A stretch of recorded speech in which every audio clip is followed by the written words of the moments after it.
Hi guys, the qualifying in Spain. The truth is this: Red Bull has cooked. Now McLaren are serving. Today's the qualifying, and looking at everything that I have seen today, Red Bull, they were the one that raised this technical directive adjustment on the front wings and on the rear wings since last year. But the front wings that the McLaren and some other teams, Mercedes, are flexing. They are not flexing. They are straight, and everybody is like, for the people that understand, are like, okay, if Red Bull sees that they are flexing, how do they know that they are flexing? How did Red Bull know? Which means Red Bull also know about something like flexing. That's how I think. So cameras were installed on the cars, and now we are here with a new technical directive adjustment, not a totally new one, just an adjustment to the front wing, the deflection. Now everybody is saying it will affect McLaren so much. McLaren will not be able to compete. It will change the pecking order. Now the pecking order has really changed, and as we can see, McLaren are still dominating. If McLaren takes this same FP1, FP2, FP3 into qualifying,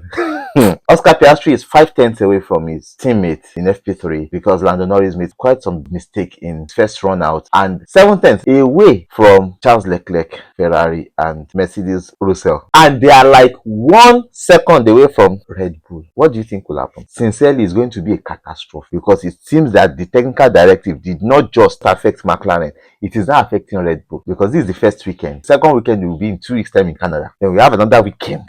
And Canada is another hybrid track. You need to know that. So it's going to be very interesting. Who do you think these technical directives will affect? It has affected teams like Williams. And I'm sorry for Williams. Williams, this weekend, are not in any top 10. Gasly and his teammate, Colapinto, it has really fallen them down the pecking order totally. Those ones, since their team principal, Oliver Hawk, has left. We don't know the scandal yet. It's not confirmed, so I don't want to give rumors. But the problem is, they've even fallen beyond fall. But you know what? It has only helped Sauber. Sauber has improved daily too. As the Kaja is now performing better, but the top 4 teams still remain top 4 teams. That's the issue. So going into qualifying, whatever happens, I cannot tell you, but I can know that it's McLaren, Mercedes qualifying. Maybe Leclerc can try, because I think the Ferrari are still having issues understanding that car balance because of the front wing. The car is giving them issues, so I think they need to get the car balance. But as it is now, let me be sincere with you, McLaren is still McLaren. It's not happening that anybody is getting close to them, because if you see this now, going to next few races, and McLaren still keeps developing, it's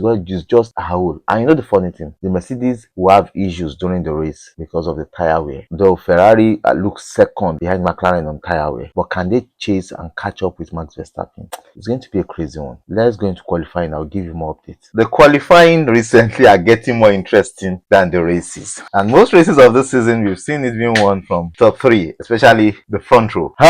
What a qualifying. The qualifying was between 2 McLarens, and I told you earlier, the Red Bulls have cooked, but McLarens are serving. Now we know that the front wing that Red Bull are crying about is just a witch hunt, because there's a clear day and night between McLaren and the rest, because the race simulation, the McLarens are off it. They are just there, and there's a terrible sun. The sun is so scorching that it's crazy, but we can see the McLaren dominated. And tomorrow it will be so crazy, because I want to see how it will pan out between the Ferrari, the McLaren, and the Mercedes. It's going to be something you don't want to expect. Hold on.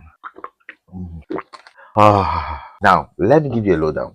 The Q1, we had Colapinto in the second run. He got stuck in the garage. He was unable to come out. Boxed other people right behind. Later, he was able to get the car running. He came out, and unfortunately, the car stopped right in the middle of the track. But right from the practice, we've seen McLaren, not any other body. And we saw that Nico Hülkenberg was out in Q1. Nico Hülkenberg, Esteban Ocon, Carlos Sainz, Colapinto, and Yuki Tsunoda. Now, Yuki Tsunoda gave the lap of his life. I'm telling you, that's one of his best laps he has ever given. But you know what? He was number 20. So I don't know what is wrong with Red Bull designing a car for just one driver. Yuki Tsunoda, on his first run, he said they should check the underneath of the car, that he thinks he's not having enough grip. Maybe he has damage underneath of the car. They didn't check it. He went out and he was struggling with oversteer. The second lap, he came in with the best lap of his life, pushing the car. He came in 20th. Sergio Perez, you have tried. Everybody should be kinging Sergio Perez, and you should be kinging him. Like, Sergio Perez is a king. Sergio Perez is a king. But I won't say much. Shh. keep quiet. Terrible performance for Williams all through this weekend. They said it's not a good track for them. They didn't set up their car to work right on that track. In Hungary, they may not work well. Carlos Sainz gave a drive of his life. I don't know what. Well, the Williams have their own issues, but they were out. Now into Q2. Bortoleto is doing a great job today, but he didn't survive Q2. Oscar Piastri has been on fire all through this weekend. He's just making everybody feel like, well, he's in a league of his own. He had a bad weekend last weekend, but he came into this weekend with so much fire. So in Q2, we had Alex Albon out, Bortoleto out, Lawson out. Lawson did a good job this weekend, but wasn't able to get into it. Lance Stroll did a pretty good job, but he's not matching Alonso's pace. A young man not matching an old man. And Oliver Bierman out. Oliver Bierman is doing a great job. But Isaac Aja, oh, I can't say much about that boy. That boy is impressive. He's doing a wonderful job this season. Isaac Aja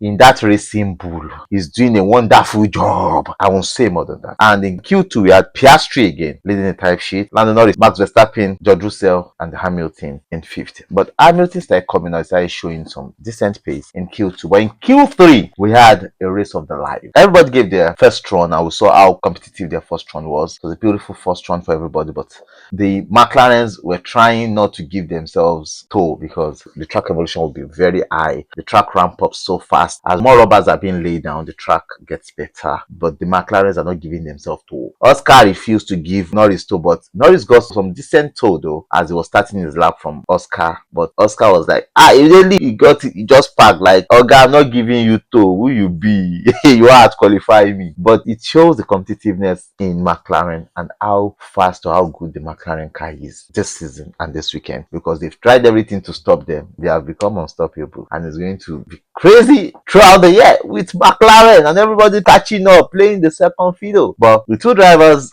betting, fighting against each other is another great thing that we're seeing in McLaren. Is just outstanding how they were giving the best of it because they're in their own league. And Oscar Piastri being on fire all through, got the pole position this weekend. On the second run, he just took the pole out. He just took it out of his pocket like this. He gave it to everybody. Close to 3 tenths away from his teammate. Handed him, Oga, I am the best. And he left because he was so fast and it was very impressive seeing his wonderful drive this weekend. So we had Piastri on pole, Norris second, Verstappen third behind the McLarens. Now, this is going to be a big trauma for McLaren. Having Max Verstappen and George Russell fourth on the second row behind them. The tow on that long straight is going to be a headache for McLaren to deal with tomorrow, because you can remember Imola. You know, Imola. Okay, let's see. Well, it's going to be crazy. Now, how can Max Verstappen get to a decent tow and get ahead? Remember last year, George Russell, while Max Verstappen and Lando Norris were fighting, George Russell just went through the tow, came out on the outside, overtook them, and was